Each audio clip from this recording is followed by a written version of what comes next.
Welcome to our feature clip on intelligent forecasting for SAP Business One, Release 9.2.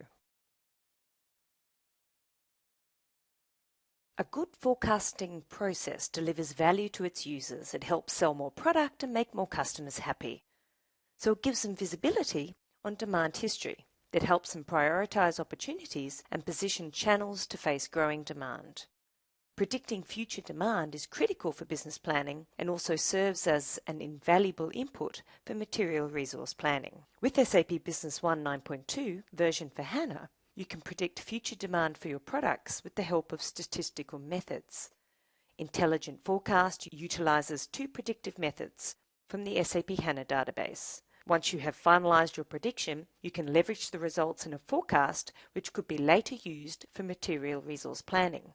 So let's have a look at a typical business scenario that uses intelligent forecast. Jason Butler from OEC Computers is responsible for predicting the market demand for his office print product series.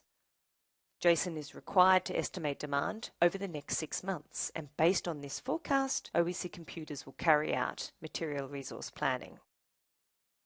So let's now execute this scenario in SAP Business One, Release 9.2. In SAP Business One, we begin by navigating to MRP Forecast window.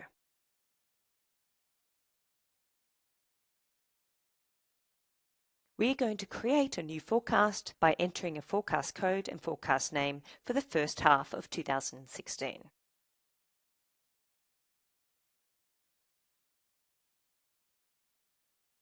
The time frame to be predicted is from February through to July.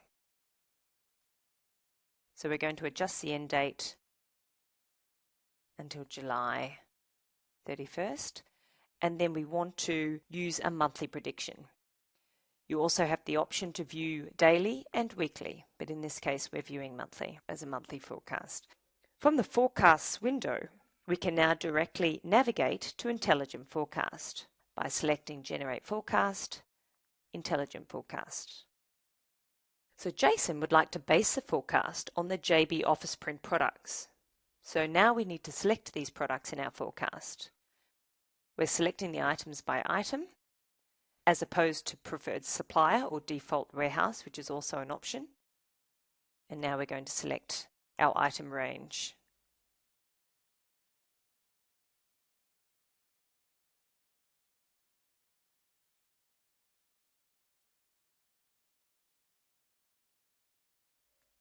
Demand should be predicted based on past accounts receivable invoices. You can also base your sales history on sales order or delivery documents, but in this case we're going to select AR invoice, and now we click on Forecast. Based on input, SAP Business One predicts the future demand for the JB Office Print series per warehouse. So you can actually see in the forecast in this table, for example, the demand for Office Print A00001 in Warehouse 1 is expected to be 38 in March. In the graph below, the forecast for the selected product is a line chart. The blue line shows the historical sales numbers based on the invoices, and the orange line is the predicted demand. Here you can actually see an outlier in the past. There was a large one-off deal back in February 2010, which is unlikely to occur again.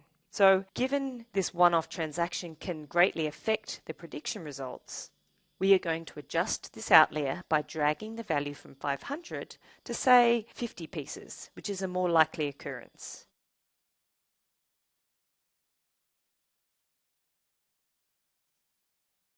You can immediately see the change, for example, in the prediction result. The peak in the orange line has now disappeared.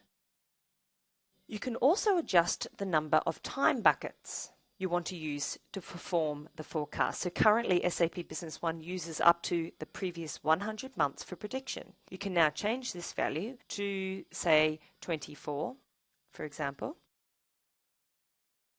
By choosing Forecast again, the system will only factor the invoice figures of the past 24 months in its prediction. To estimate how reliable this prediction is, You could use hindcast. For example, SAP Business One predicts demand from a starting date in the past, such as November 2015. In this case, SAP Business One uses past data until November 2015 to forecast the demand after that date. Since the prediction, which is represented by the yellow line, does not deviate much from the real demand, represented by the blue values, we can assume that the statistical model used has presented a reliable prediction. Finally, we are going to save our intelligent forecast, and this will carry over the prediction values into the forecast window. We simply select Save and Close. We can now choose to add, and this forecast for the first half of 2016 will be available for consumption in the MRP process. Thank you for your time today, and ensure you check out what's new in SAP Business One 9.2 on our YouTube playlist.